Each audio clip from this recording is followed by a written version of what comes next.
Bonjour à toutes et à tous, je suis aujourd'hui avec Paul Fuseau. Bonjour Paul. Bonjour Pierre-Emmanuel.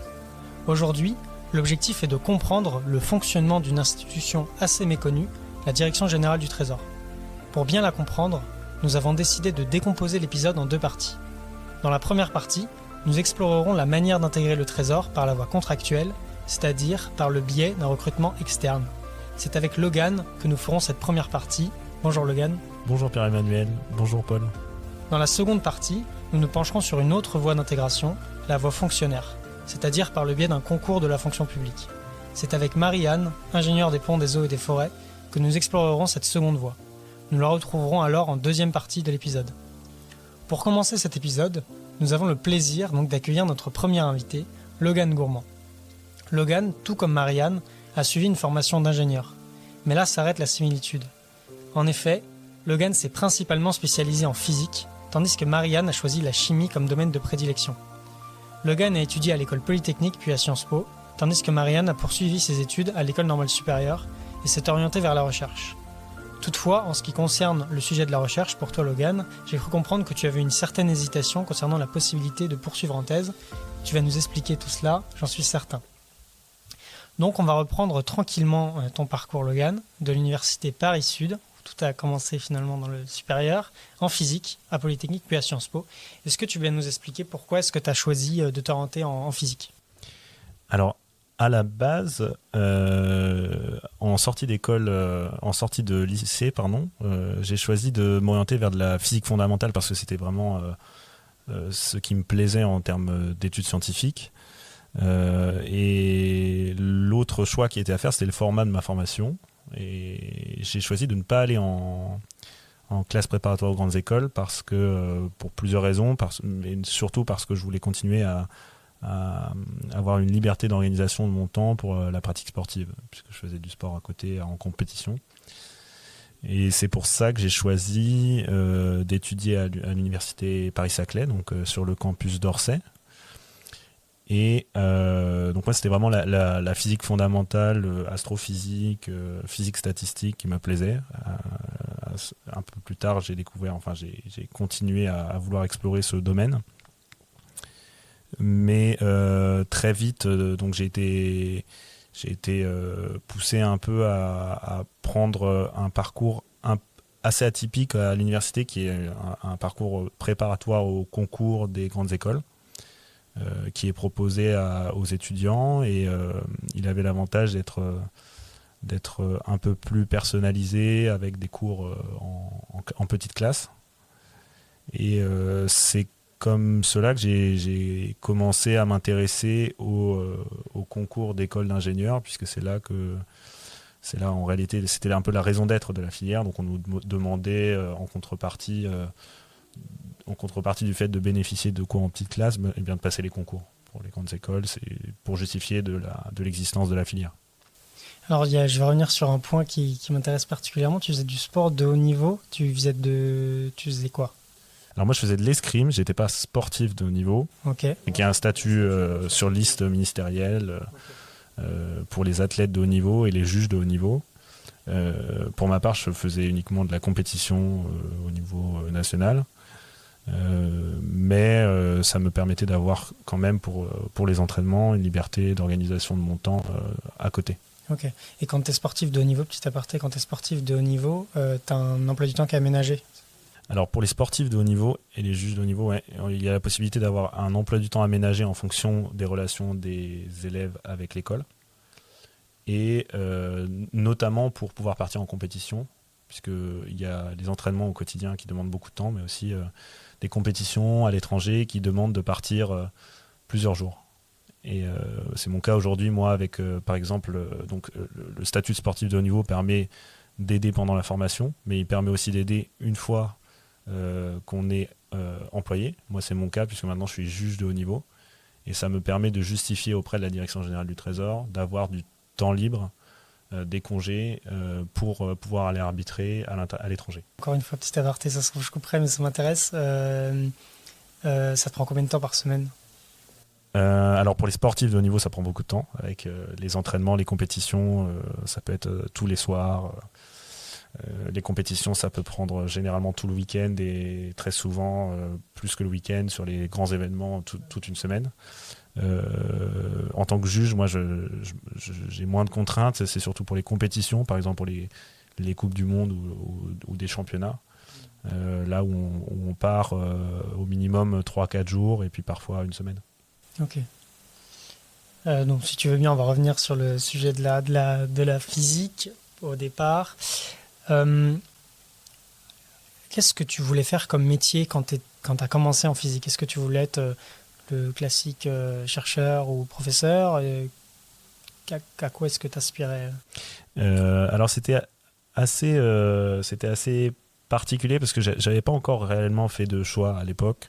Je savais que je voulais travailler en physique, mais j'hésitais encore entre la partie très fondamentale de recherche dans un laboratoire ou la possibilité aussi de travailler plutôt dans l'industrie, à l'interface entre la recherche et l'ingénierie pure et dure. Donc il y a des statuts qu'on appelle des statuts d'ingénieur de recherche qui peuvent être à la fois soit mobilisés en laboratoire pour soutenir les docteurs ou les doctorants dans leurs expériences, ou également dans certaines entreprises ou agences. Moi, j'hésitais à l'époque entre typiquement faire de la recherche en astrophysique ou faire ingénieur de recherche dans le spatial. Et pour revenir à ce que tu disais dans la justification de la filière pour passer les concours universitaires, toi, tu préparais quelles écoles tu avais en tête quand tu t'es mis à préparer les concours?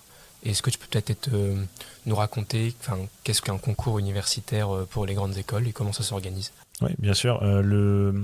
Alors, en arrivant en filière universitaire, je ne préparais pas d'école parce que je n'en connaissais pas vraiment l'existence non plus. Ensuite, la filière m'a poussé à préparer un peu les concours, alors ce qu'on appelle les CCP, les concours communs polytechniques, qui sont des concours accessibles également aux personnes qui sont à l'université en fin de deuxième année, donc en fin de licence 2, qui sont aujourd'hui les CCINP, je crois. Et donc c'était pour ces concours que j'ai commencé la première fois à préparer vraiment des concours. On avait des écrits et des oraux, une banque centrale d'écoles disponible, un classement final agrégé de tous les élèves étudiants de la fac. Et à la fin, un choix à faire. En l'occurrence, vu que j'avais eu des bons résultats, moi j'ai choisi de continuer pour essayer d'avoir d'autres écoles auxquelles j'aspirais et qui n'étaient pas spécialisées, qui permettaient d'étudier des domaines qui m'intéressaient plus. Et donc ça faisait partie des grandes écoles, ce qu'on appelle donc les concours qui permettent d'accéder aux grandes écoles, qui eux ne sont accessibles qu'après la troisième année de licence. C'est un peu la particularité de l'université par rapport à la prépa.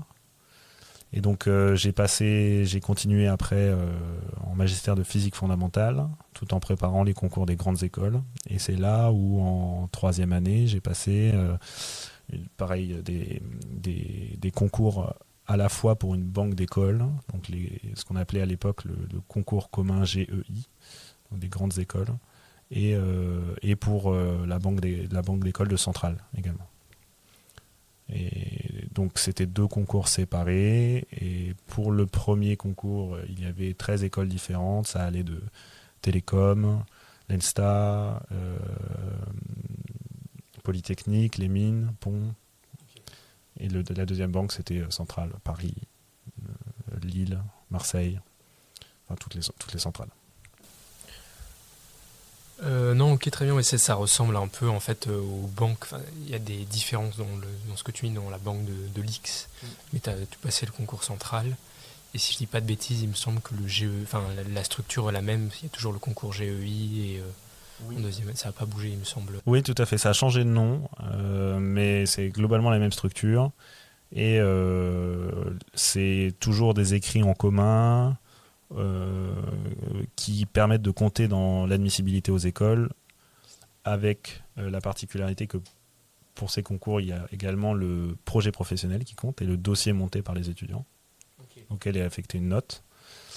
Donc tout ça compte dans la note finale, et dans le classement, sauf pour Polytechnique, qui ne tient pas compte des écrits.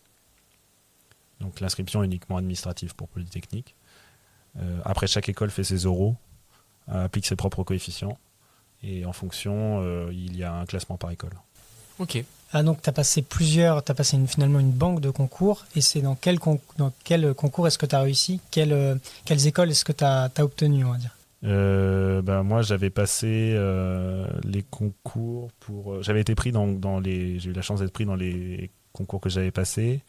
J'avais eu Polytechnique, les Mines, l'ENSTA et Supaéro et Centrale Paris. Après, j'ai pris le choix de prendre Polytechnique parce que moi, c'était un parcours plus justement de physicien que je visais, avec la volonté de commencer à me réorienter vers l'aspect environnemental, climatologie et autres, qui était accessible. J'avais hésité surtout entre les mines et Polytechnique en fonction des parcours qui m'étaient proposés, la cohérence avec ce que je voulais faire derrière. Et après, j'ai choisi Polytechnique aussi parce que il y a la particularité d'être dans une école où on a un stage militaire qui est assez intéressant. Donc, voilà, c'est ce qui m'a poussé à choisir aussi. Donc tu nous as parlé du stage militaire à l'entrée de l'école Polytechnique. Est-ce que tu peux nous dire en quoi ça consiste et en quoi tu voyais ça comme une plus-value dans la formation par rapport à d'autres écoles, par exemple? Du coup, à l'entrée de Polytechnique, on a une formation militaire initiale et à l'issue de laquelle on postule à différents stages. Ils peuvent être militaires, mais ils peuvent être aussi civils. C'est le terme qu'on utilise. Je crois qu'il y a à peu près un tiers des élèves qui font ça dans le civil. Et globalement, les stages militaires accessibles sont dans des postes de formation et d'encadrement dans l'armée, armée de terre, armée de l'air, marine, avec la possibilité de partir en excursion lorsqu'on est dans la marine nationale.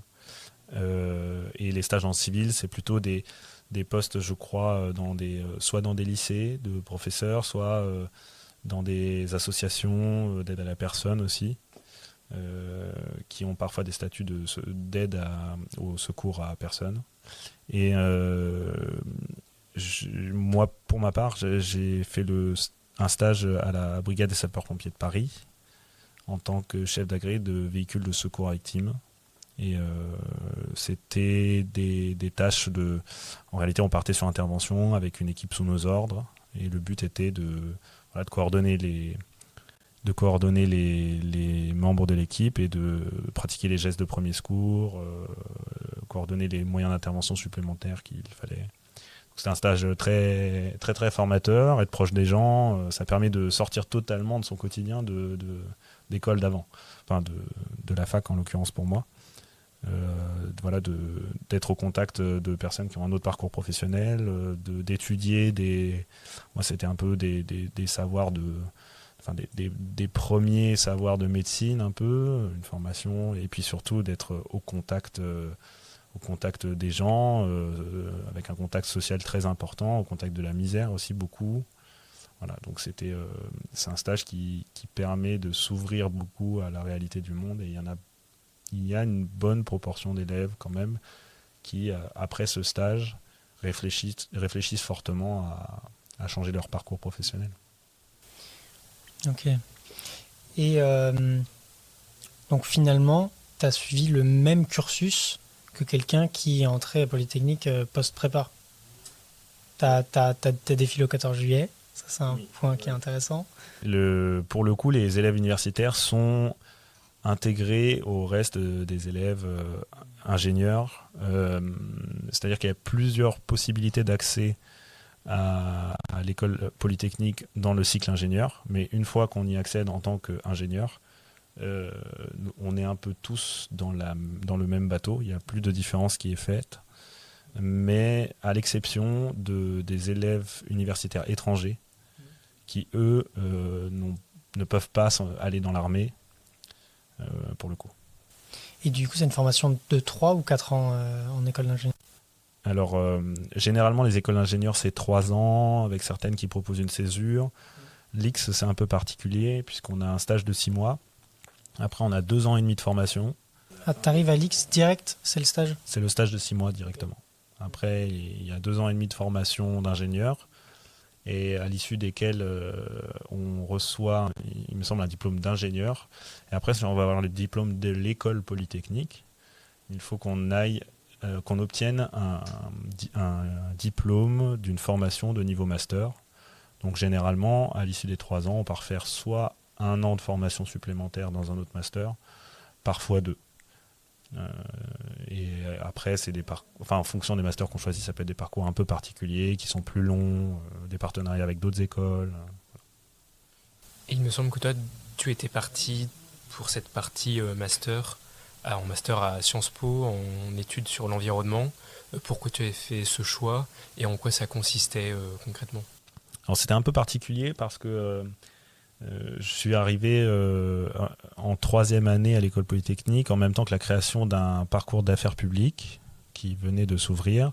Donc j'ai choisi de faire un cursus un peu hybride dans l'environnement et les affaires publiques après ma vocation en physique fondamentale plutôt. Voilà, j'avais envie de mobiliser des notions scientifiques, mais en ayant un peu un impact au quotidien et en développant un peu des notions de culture générale sur l'administration publique pour pouvoir mettre en application ces notions. Donc j'ai eu un cursus hybride de sciences et politique, enfin de sciences de l'environnement et affaires publiques. Et en sortie d'école, du coup, j'ai choisi de continuer dans ce cursus hybride et j'ai fait un double diplôme entre des politiques environnementales à Sciences Po et des sciences de l'environnement à la Sorbonne. Donc ça m'a permis de continuer à avoir un peu les 2 aspects, en ayant globalement une formation de climatologie, écologie à la Sorbonne et de relations internationales. Alors c'est l'école d'affaires internationales de Sciences Po, donc sur des relations internationales, voilà, plein de thèmes un peu différents de politique publique. Et donc ce cursus à Sciences Po a duré 2 ans. C'est quoi le nom du master? Alors c'est un double diplôme qui s'appelle SPE, Sciences et Politique de l'Environnement, entre Sciences Po et la Sorbonne. C'est des petites promos d'une dizaine d'étudiants, généralement un peu plus, un peu moins, chaque année. Et à l'issue duquel on termine avec un diplôme de niveau master. Donc ça m'a permis de valider aussi ma formation à Polytechnique. Et c'est pendant cette formation que j'ai commencé à découvrir l'administration publique, puisque j'ai fait un stage, puis j'ai travaillé à temps partiel à France Stratégie. Et après, petit à petit, j'en suis arrivé à la DG Trésor. Ok, un stage en parallèle de ton master? Alors j'ai fait un stage en parallèle de ma première année de master, oui, puisque celle-ci se termine un peu plus tôt dans l'année, je crois, vers fin mai. Donc j'ai fait un stage de 3-4 mois avant la 2e année. Et lors de la 2e année, j'ai continué en temps partiel. Et à la fin de ce temps partiel, qui a duré peut-être 4 mois aussi, un peu plus, j'ai eu la nécessité de faire un stage diplômant de fin d'études, comme dans la plupart des formations. Et comme j'avais déjà un diplôme d'ingénieur à l'époque, ça m'a permis de venir travailler au Trésor directement, ce qui m'a servi de validation de fin d'études, les 6 premiers mois au Trésor. Ok. Et passer d'un milieu ingénieur à Polytechnique à un milieu peut-être plus littéraire à Sciences Po, est-ce que ça t'a fait un grand bouleversement? Dans quelle mesure est-ce que tu as réussi à concilier les 2 approches? D'une part, ce que tu as appris à Polytechnique et ensuite ce que tu as appris à Sciences Po. Alors la façon d'aborder les sujets est vraiment fondamentalement différente. Pour le coup, comme tu le dis, c'est vraiment un bouleversement dans la façon d'apprendre, je trouve. J'avais déjà commencé à aborder un peu ces nouvelles notions à l'école polytechnique, puisque j'ai eu des cours de finances publiques, de droit administratif, de sociologie un peu. Mais je les ai vraiment approfondis à Sciences Po, et pour le coup, on voit vraiment une différence entre la formation d'ingénieur où globalement on a des cours un peu magistraux sur le fonctionnement physique ou en mathématiques de certaines lois, et après la façon de résoudre des problèmes en travaux dirigés. Donc c'est vraiment comment résoudre un problème fixé en comparaison à une formation pour le coup d'affaires publiques ou de sciences politiques, où là on essaye, j'ai l'impression, de nous donner des outils de réflexion qui nous permettent de poser le problème avant tout, sur des problèmes qui ne sont pas fixés, d'évoluer dans un monde très incertain justement pour savoir comment se diriger. Et c'est totalement différent la façon d'aborder les choses. On a là où la formation d'ingénieur donne des outils pour résoudre des problèmes, j'ai l'impression qu'on essaie de nous donner plutôt une grille d'analyse du monde sur la formation en sciences politiques et aussi du fonctionnement un peu plus pratique de l'administration, mais ça c'est autre chose. Et tu avais évoqué auparavant le projet d'une thèse. Est-ce qu'à l'issue de ces études, tu t'es rendu compte que ces deux cultures étaient par exemple miscibles dans un projet de thèse, par exemple sur les sciences d'environnement, de croiser les approches, ou que c'était un projet trop ambitieux ou pas assez précis? Alors ça a été une grande difficulté d'essayer de trouver du coup un projet de thèse qui puisse satisfaire les deux. Et en l'occurrence, pour ma part, je n'ai pas réussi à trouver, mais peut-être parce que aussi j'essayais trop de regarder un projet de thèse qui soit à l'interface entre les deux. En réalité, c'est plus facile de trouver des projets où on a une dominante, puisque c'est quand même 3 ans à approfondir un sujet en particulier assez précis. Donc très souvent, on trouve un laboratoire avec une dominante de sciences dures, par exemple, et après on approfondit autour de cela certaines notions. Je pense qu'un thème pour le coup qui permet de bien rassembler les deux, c'est aussi l'économie de l'environnement, qui permet ça aujourd'hui, d'avoir des thèses un peu à l'interface entre les sciences et la politique publique, qui le permet peut-être plus facilement que certains autres sujets, mais moi, pour ma part, j'ai pas réussi à trouver exactement le sujet qui me plaisait et à réussir à faire le choix de m'investir plus dans un domaine que dans un autre.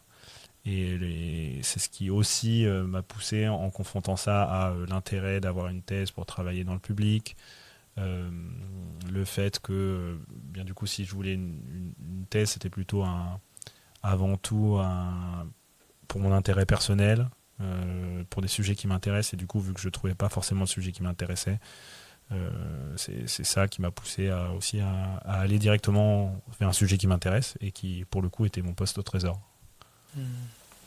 Donc finalement c'est le fait d'intégrer le Trésor qui t'a permis de faire passer cette envie de faire une thèse. Ce que je veux dire, ton travail au Trésor finalement répond à certaines attentes que tu avais vis-à-vis de la thèse. Oui, exactement. Ça me permet de répondre à certaines attentes plutôt pragmatiques, de mise en application au quotidien, de proximité de la décision politique, d'investissement dans le public. Par contre, forcément, je n'ai pas la possibilité d'approfondir un sujet pendant 3 ans. Donc, au niveau de la spécialisation intellectuelle sur un sujet, il n'y a pas cette possibilité. Mais bon, c'est un choix. C'est de toute façon très difficile, voire impossible d'avoir tout à la fois. Et du coup, au Trésor, il me semble que tu as un statut de contractuel. Est-ce que tu peux nous expliquer en quoi ça consiste et comment s'organise le recrutement, par exemple, en cours d'études, comme toi, tu avais pu le faire? Oui, bien sûr. Alors, moi, du coup, pour le recrutement en tant que contractuel, c'est assez différent du statut de fonctionnaire, qui est un peu l'autre aspect, l'autre statut qui domine. De toute façon, on sépare uniquement les deux. Le recrutement se fait sur des offres qui sont ouvertes publiquement, ou après, il y a aussi la possibilité de contacter directement de manière proactive les personnes qui recrutent ou les chefs de bureau pour voir s'il y a des postes qui risquent de s'ouvrir ou qui ne sont pas encore ouverts mais qui ne sauraient tarder.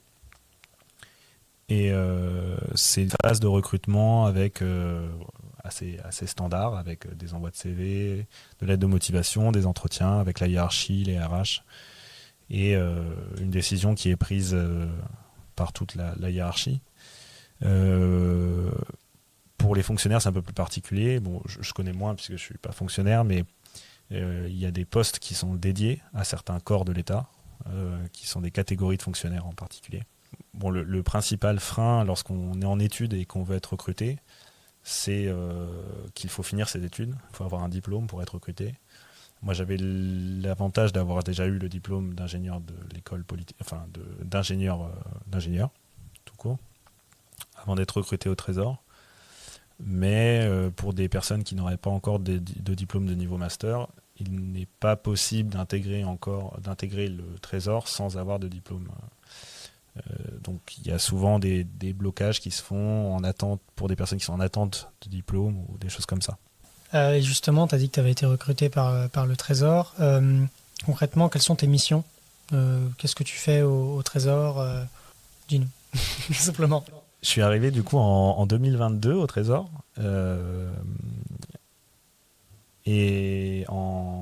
Donc du coup, c'était un premier poste, puisque je viens de changer de poste. En février 2022, où j'avais normalement, enfin dans le portefeuille du poste qui restait à construire, il y avait toutes les problématiques d'impact macroéconomique de la transition environnementale, d'indicateurs de finances vertes et aussi de gestion, enfin de calcul et de prévision des besoins d'investissement pour la transition. Mais c'est des postes qui évoluent, qui sont incertains, enfin qui se structurent également au fil de l'eau avec l'agenda politique. Donc il n'y a pas de journée type d'une personne au Trésor, j'imagine. Donc il n'y a pas vraiment de journée type et parfois sur certains postes c'est difficile de donner un portefeuille a priori, d'autant que c'est des postes qui se sont beaucoup développés, sur lesquels beaucoup de thématiques nouvelles sont apparues. Donc en l'occurrence, j'ai beaucoup plus approfondi l'impact économique de la planification sans forcément regarder les indicateurs de la finance verte. Voilà, c'est des portefeuilles qui se structurent au fur et à mesure, à la fois en fonction des commandes, puisqu'on a plusieurs temporalités au Trésor. On a une temporalité de travaux de long terme, où là on produit réellement des études, sur la base d'autres études et aussi de données en interne, mais on produit des chiffrages qui ont vocation à orienter la décision politique sur des politiques assez structurantes et sur la base de données ou qui nécessitent des études de long terme. Mais on répond aussi à des commandes, des questions du cabinet, du ministre ou de la ministre. Est-ce que tu peux expliquer le principe de commande?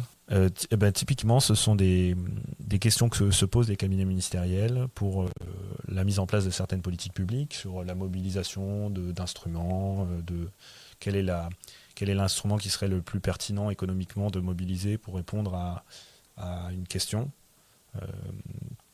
Typiquement, je ne sais pas si dans les problématiques de transition, on se pose beaucoup la question de savoir qu'est-ce qu'il faudrait mettre en œuvre pour permettre de rénover plus facilement les logements, de faciliter l'accès des ménages aux capitaux pour rénover leurs logements. Voilà, c'est des questions qui peuvent être posées par les cabinets. Et donc, il y a besoin à court terme de leur répondre pour pouvoir souvent mettre en œuvre des réponses de court terme. Un peu en parallèle des travaux qui sont faits de long terme dans la vie du bureau. Mais donc du coup, en fonction de ce que les cabinets demandent, de ce qui est à l'agenda politique, les tâches du quotidien varient beaucoup.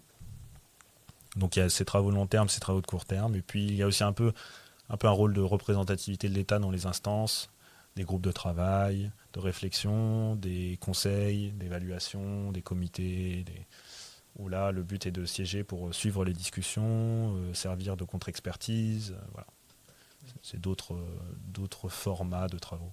Est-ce que pour qu'on se rende compte concrètement à quoi ça ressemble, tu pourrais nous parler d'une mission qui t'a tenu à cœur au sujet sur lequel tu as travaillé et comment ça s'est déroulé Oui, typiquement, il y a beaucoup de sujets qui peuvent être discutés, mais il y a par exemple des commandes de court terme qui peuvent donner lieu à des travaux de plus long terme. Nous, on nous a demandé de regarder combien il faudrait investir pour faire la transition en termes de montant et où il faut investir pour être le plus efficient possible.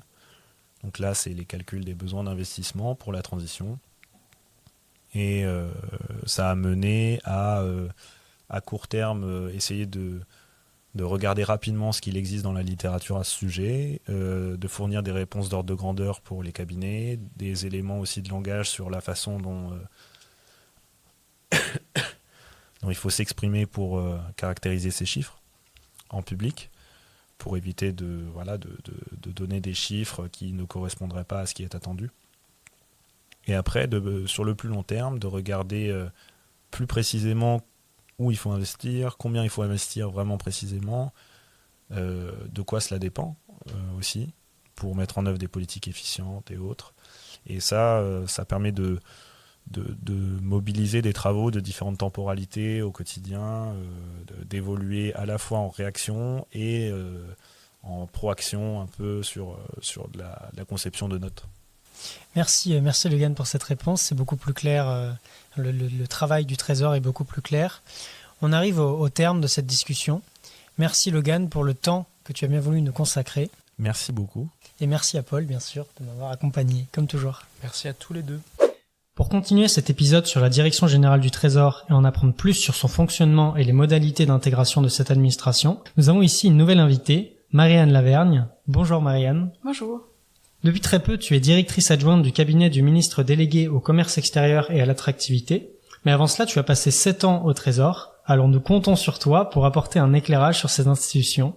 Alors pas de pression, nous allons commencer tranquillement par ton parcours et n'hésite pas à nous couper si besoin. Tu as d'abord intégré l'ENS Lyon en chimie et tu as effectué plusieurs stages de recherche, notamment un à Saint-Gobain, un dans un laboratoire de l'école polytechnique et un à l'Imperial College, donc à Londres. Ensuite, tu as effectué un doctorat au Collège de France sur la chimie des matériaux. Tu es donc docteur en chimie. Ensuite, tu deviens ingénieur des ponts, des eaux et des forêts. Et nous aimerions que tu nous expliques un petit peu le cheminement de ton parcours, pourquoi tu as intégré l'ENS, pourquoi un doctorat et pourquoi avoir intégré le corps des IPEF, donc ingénieurs des ponts, des eaux et des forêts. Alors ce résumé est très exhaustif déjà, mais j'ai donc essayé d'apporter peut-être quelques éclairages effectivement sur mes différents choix. Donc j'ai après des classes préparatoires, j'ai intégré l'ENS de Lyon, donc dans le cursus sciences de la matière. Ce qui m'avait intéressé, c'est en fait dans ce cursus nous avons 2 sciences que nous suivons finalement, une majeure qui pour moi était la chimie et une mineure qui est donc la physique. Ce qui permet en réalité de sortir un petit peu de sa ligne de nage dans la science qu'on a choisi et d'introduire déjà de l'interdisciplinarité dans la formation, ce qui est en fait quelque chose d'essentiel après pour la recherche et puis également je trouve pour l'ouverture d'esprit. Donc j'ai beaucoup vraiment aimé ces années à l'ENS Lyon. Et je me suis en master 2 spécialisée dans la chimie des matériaux parce que ce qui m'intéressait c'était les réponses finalement concrètes qu'on peut apporter à des problématiques mondiales, notamment sur la transition écologique et transition énergétique. Et donc effectivement dans les stages que j'ai réalisés de recherche, les thématiques portaient vraiment sur des enjeux énergétiques, donc les cellules photovoltaïques. Ce qui m'intéressait dans la chimie des matériaux, c'était vraiment l'impact que peut avoir la science sur des sujets concrets et puis d'actualité comme donc le changement climatique ou bien la transition énergétique. Et les différents stages de recherche que j'ai effectués s'intéressaient justement à des réponses scientifiques finalement à ces problématiques puisqu'en fait elles portaient sur des thématiques de piles à hydrogène, de cellules photovoltaïques ou encore de dépollution de l'air et de l'eau à partir de matériaux de nanomatériaux. Les matériaux étaient vraiment pour moi au cœur de ces réponses à ces enjeux et c'était l'interface en fait finalement entre la science qui peut être un peu vue comme des concepts abstraits et puis le concret dans la vie finalement des gens. Pour moi la thèse, j'ai poursuivi ensuite mes études effectivement en effectuant une thèse. Pour moi c'était le point d'orgue de mes études. Vraiment la conclusion de cette période qui avait été intellectuellement très riche et puis avec un challenge très stimulant qui est de gérer son projet de recherche pendant 3 ans de manière autonome et puis s'attaquer vraiment à cette production de la connaissance qui est excessivement riche. Mais pourtant, quand je me suis engagée dans ma thèse, en fait, je savais que je voulais pas poursuivre une carrière de recherche. Donc, dès ce moment-là, je le savais, parce que j'avais besoin de changement. Voilà, et la durée, le temps de la recherche, c'est un temps long. Alors que moi, j'aime bien les choses rythmées avec un temps court finalement. Et donc, mon raisonnement à l'époque, c'était de me dire que, en fait, un normalien en sciences, qui plus est, va être docteur en sciences. Il va être considéré de toute façon par l'extérieur, entre guillemets, comme étant tamponné recherche. Et si on veut s'extraire finalement de cette filière recherche, il faut se donner une connotation un petit peu autre.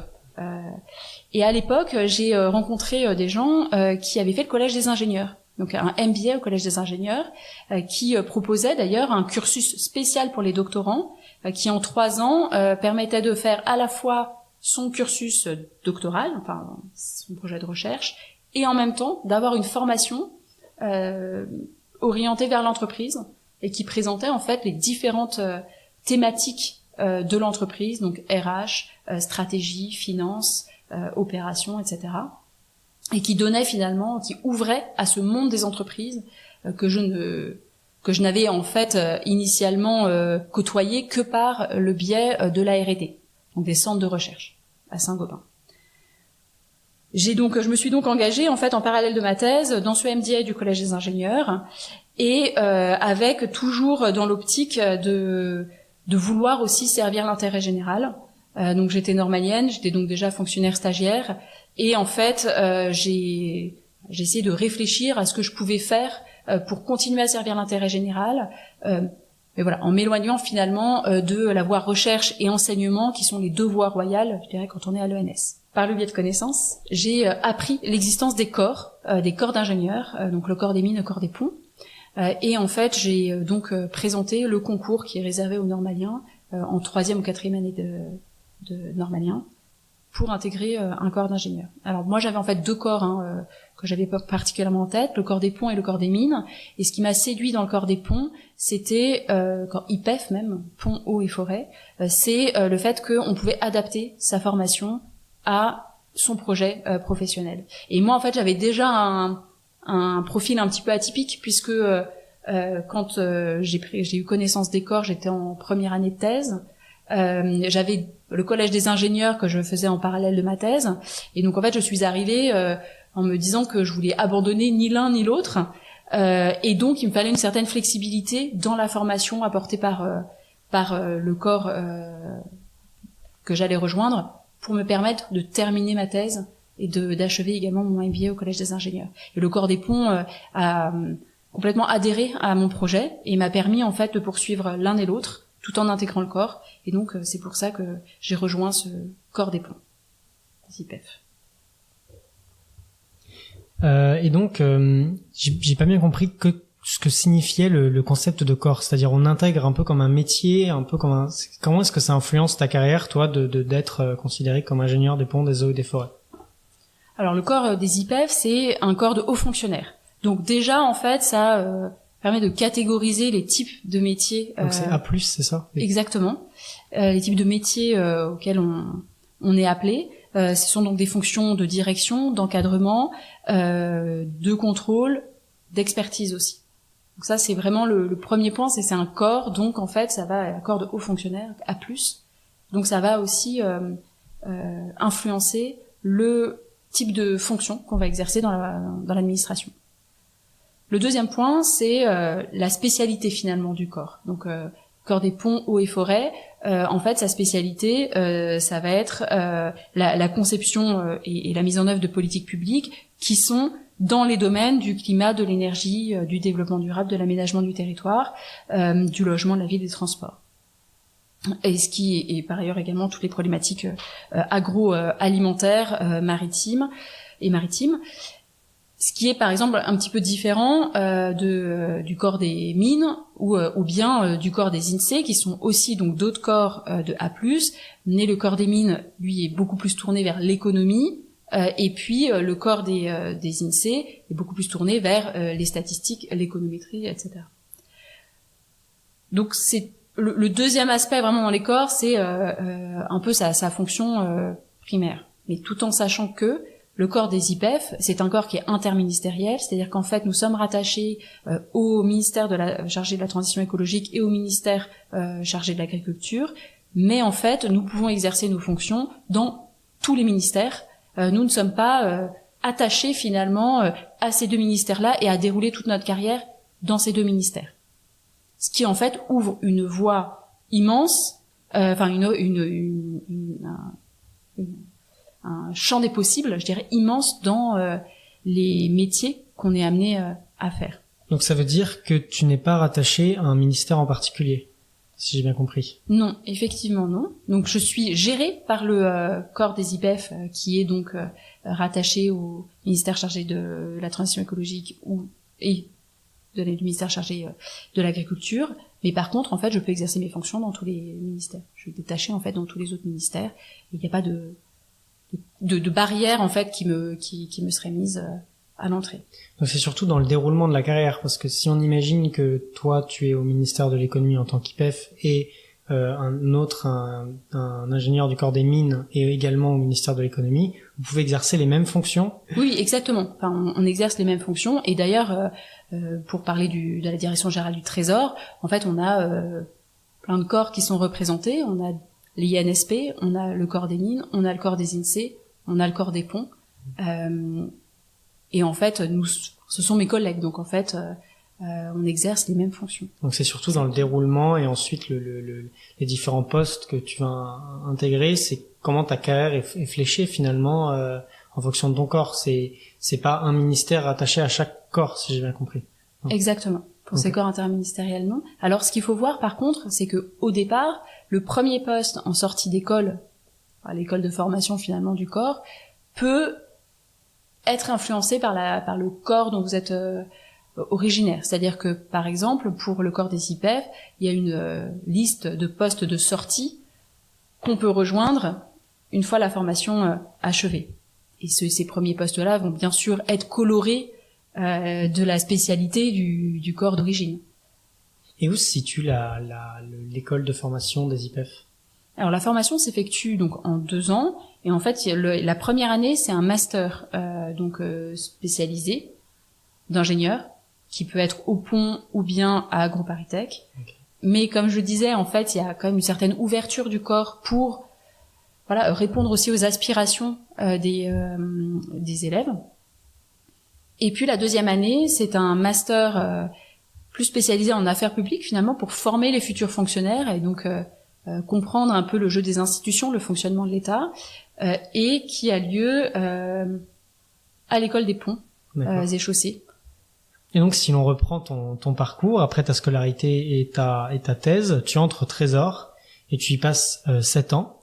7 ans entrecoupés d'un passage à l'Agence des participations de l'État, on y reviendra. Et l'objectif de ma question est de comprendre quel est le rôle du Trésor, comment est-ce que le direction générale du Trésor, si on utilise le terme long, comment est-ce qu'il est organisé, quel est son fonctionnement, ce type de questions. Donc la direction générale du Trésor, effectivement, je parlerai plutôt du Trésor par la suite, c'est une direction donc qui est rattachée au ministère de l'économie, et donc c'est une des directions de Bercy, qui est organisée en fait en différentes sous-directions. La particularité du Trésor est d'avoir donc une administration centrale et non pas une administration déconcentrée en région, mais par contre un réseau international, puisqu'en fait elle a la tutelle des services économiques des ambassades. Par ailleurs, la DG Trésor a également des postes de représentation de la France dans les institutions internationales financières. Ça représente en tout 1300 agents environ, qui sont répartis donc à la fois sur les réseaux internationaux et dans l'administration centrale.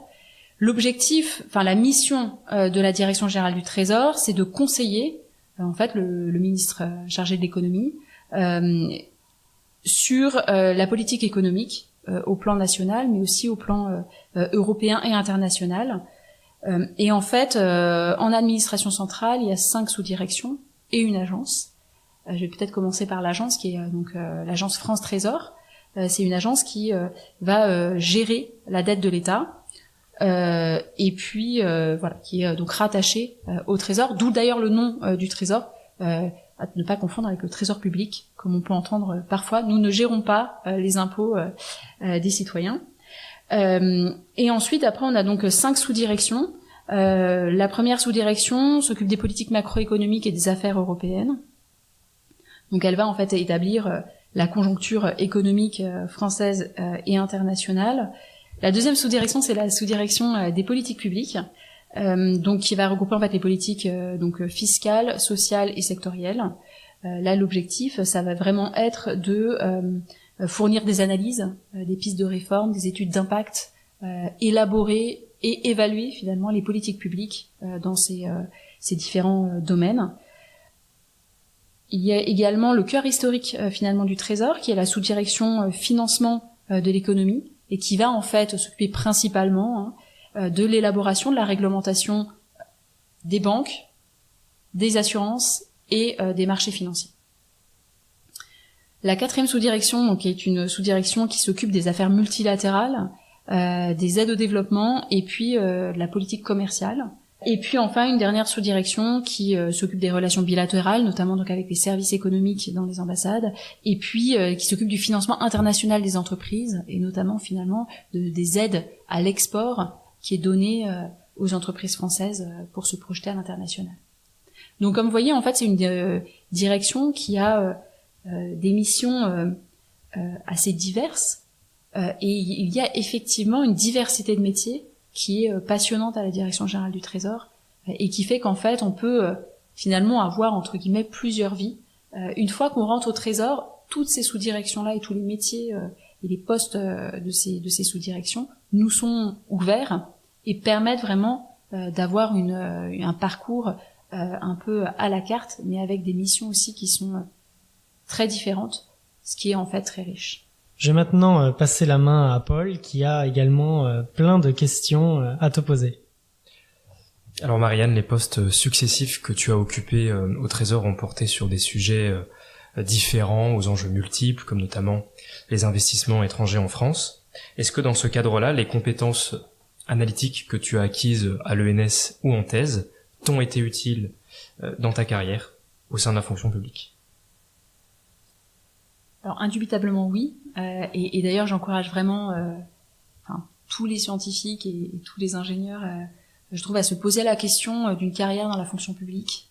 On a besoin en fait de scientifiques aussi, surtout d'ailleurs avec les enjeux actuels qu'on a, qui sont des enjeux qui sont, dont la réponse peut passer aussi par des innovations technologiques. Et avoir au sein de l'administration des gens qui comprennent la technologie, qui comprennent comment ça fonctionne, au-delà de seulement le décorum que les entreprises ou que les services marketing veulent bien vendre, c'est hyper important. Donc en tout cas, dans mon cas précis, la formation à l'ENS était une formation par la recherche, ce qui est, je trouve, très utile dans tout type de métier, dans mon métier aujourd'hui, mais aussi, je pense, pas que. Ça donne une forme d'esprit, en fait, une curiosité, et puis la capacité à toujours se poser des questions. Je pense que ça, en tout cas, c'est ma formation qui me l'a donné. Ne jamais être vraiment satisfait par l'évidence, mais vouloir aller creuser, comprendre pourquoi, et avoir l'honnêteté finalement intellectuelle de se dire que là on n'a pas compris et que il faut aller chercher plus loin. Et en tout cas dans tous mes postes, c'est vrai que c'est quelque chose que moi j'ai jamais hésité à faire, et d'ailleurs qui m'avait attiré aussi pour aller sur des postes en fait très techniques sur lesquels il y a une expertise, et finalement vous êtes d'une certaine manière la seule personne dans l'administration qui comprend ce qui se passe sur certaines thématiques, encore une fois, très très pointues, notamment en finance. Est-ce que tu voudrais peut-être nous donner un exemple de genre de thématique sur lequel tu as travaillé, où tu as mobilisé ces connaissances techniques pour y répondre ?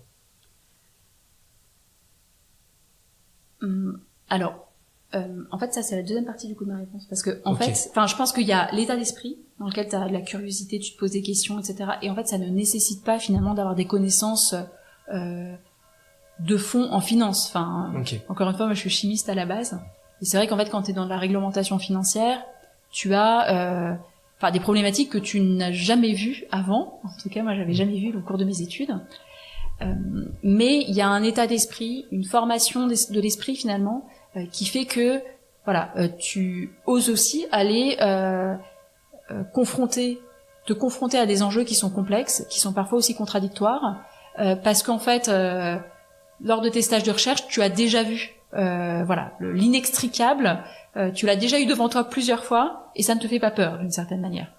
Donc ça, c'est je dirais un des avantages, je trouve, ce que m'a apporté moi ma formation et que je mets en pratique finalement tous les jours. Le deuxième aspect, mais là qui est un petit peu plus spécifique, je dirais pour moi, c'est donc mon ouverture sur la science, sur finalement ces enjeux technologiques que je trouve toujours autant passionnants, même après avoir quitté finalement le monde un peu de la recherche. C'est utile parce que quand une entreprise vient vous présenter finalement à vous qui est régulateur, qui est conseiller du ministre ou autre, quand une entreprise vient vous présenter son avancée technologique, son innovation, le fait que elle est la pépite de demain qui fera avancer les lignes et qui valorisera la France finalement à l'international ou bien dans les enjeux actuels.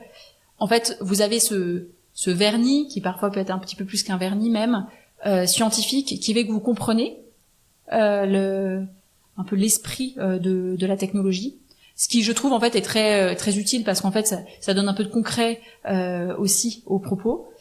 Et par ailleurs, dans le monde des entreprises, et ça c'est surtout à l'Agence des participations de l'État que je l'avais vu également, les dirigeants sont parfois des ingénieurs, et puis les entreprises notamment très industrielles, elles aiment bien avoir en face d'eux même un État actionnaire qui comprend ce qui est fait en fait vraiment par l'entreprise.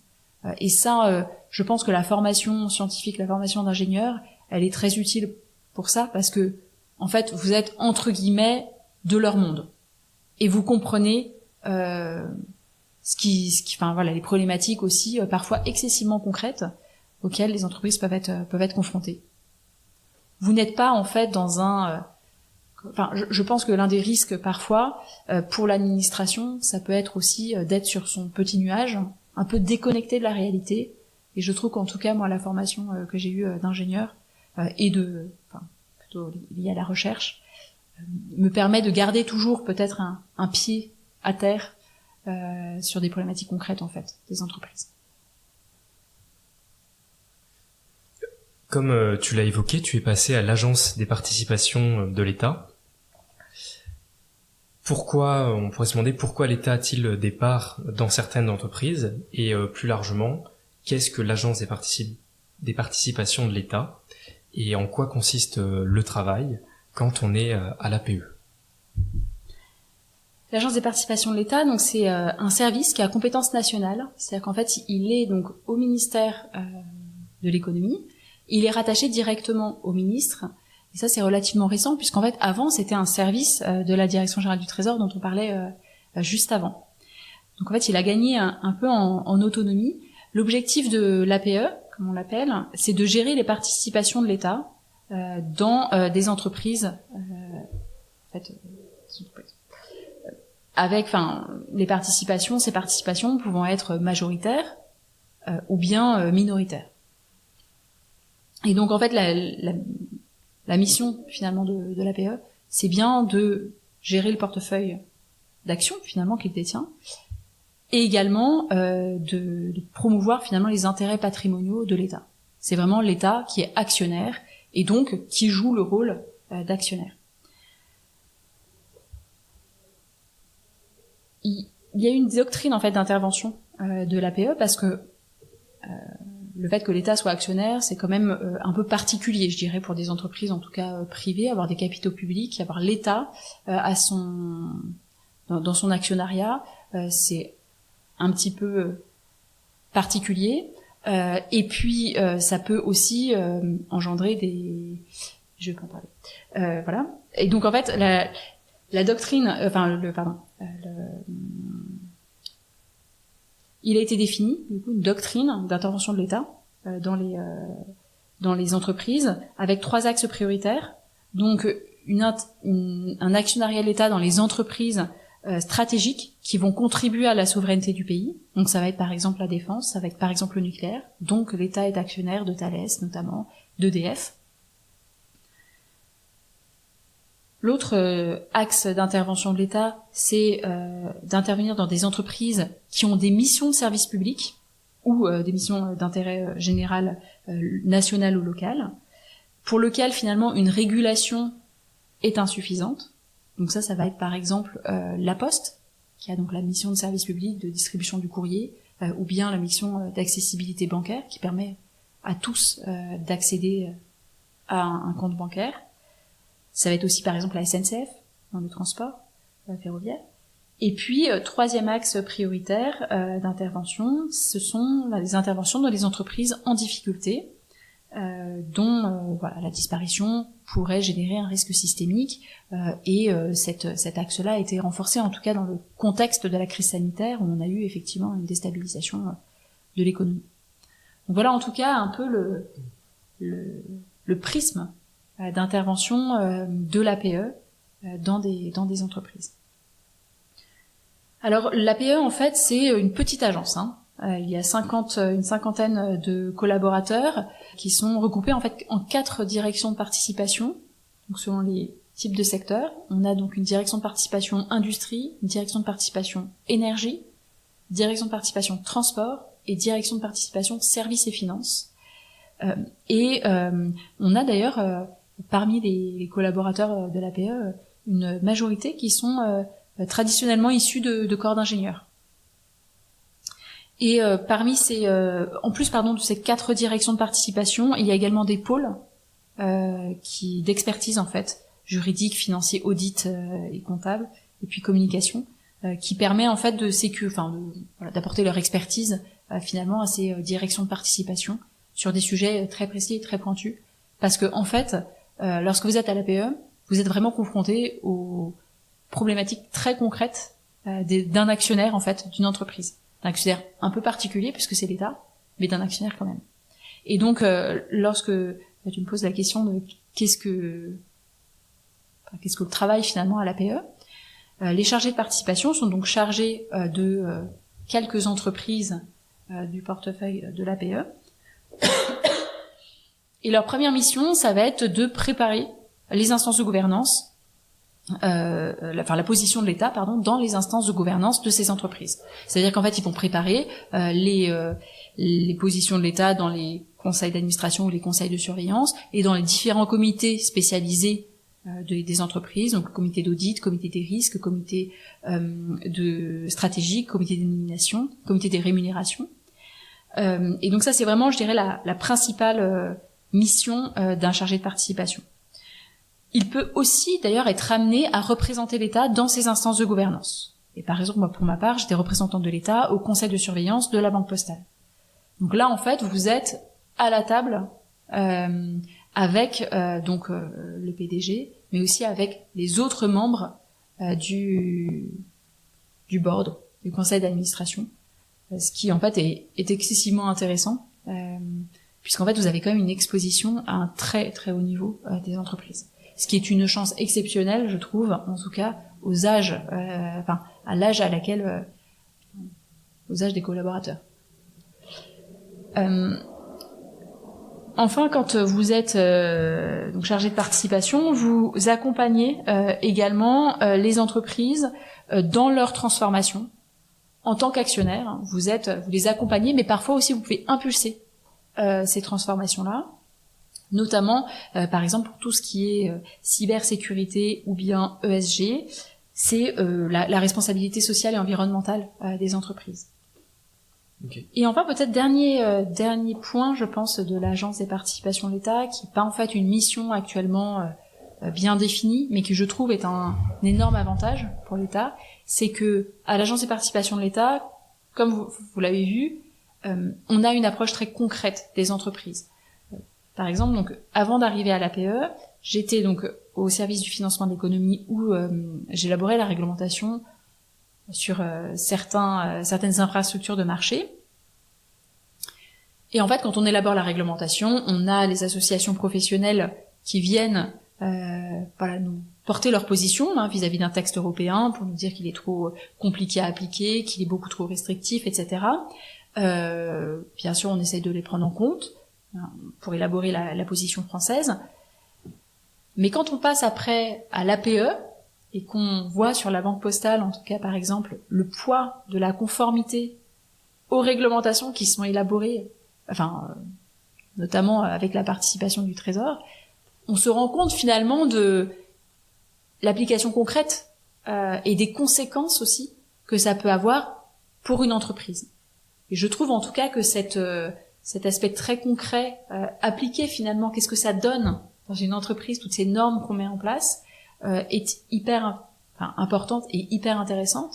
Et pour moi en tout cas, l'APE a aussi ce rôle-là au sein de l'État, d'apporter cette vision concrète sur les entreprises, de dire, pour nourrir le débat aussi, les discussions au sein de l'État, quand on va parler de réglementation, quand on va parler d'entreprise, d'apporter cette expertise-là sur comment en fait, en réalité, fonctionne une entreprise et quel serait vraiment l'impact, comment ça sera vécu par les entreprises. C'est un regard finalement, je dirais, un peu intérieur de l'État dans les entreprises que vous n'avez nulle part ailleurs, puisque les autres fonctions finalement de l'État dans l'élaboration des normes, la réglementation, en fait, ne donnent pas cet insight de l'entreprise.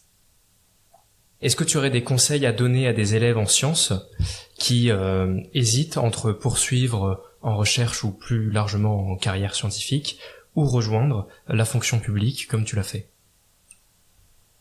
Je pense que le premier point, c'est déjà se poser la question. Ça, c'est très important. C'est-à-dire que je pense que, en tout cas, moi, c'est comme ça que je l'avais vécu. Quand je suis arrivée à l'ENS, on a la voie royale qui est, à la fin, tu iras en recherche ou en enseignement. Et en fait, on est dans les rails, donc en fait, on prend pas forcément le temps de se poser la question de est-ce que vraiment c'est bien ce qu'on veut, ou est-ce qu'il n'y a pas d'autres voies finalement qui sont possibles. Mais tout en restant d'ailleurs au service de l'intérêt général. Par exemple pour la fonction publique.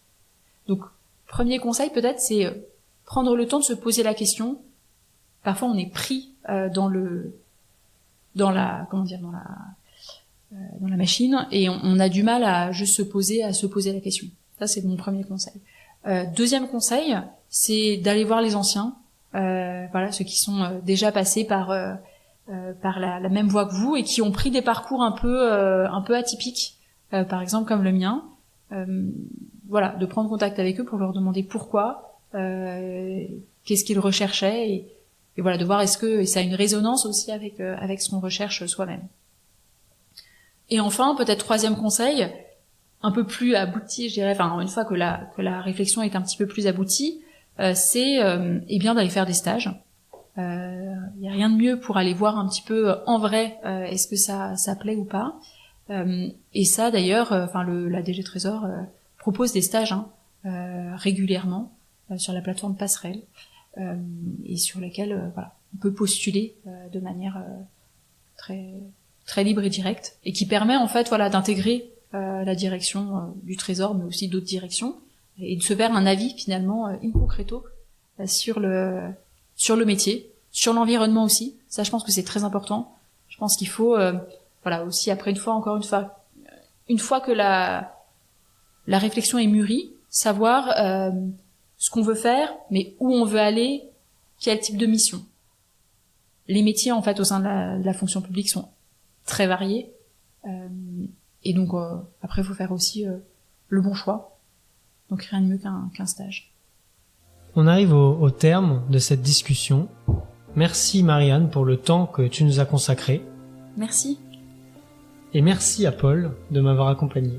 Merci Pierre-Emmanuel.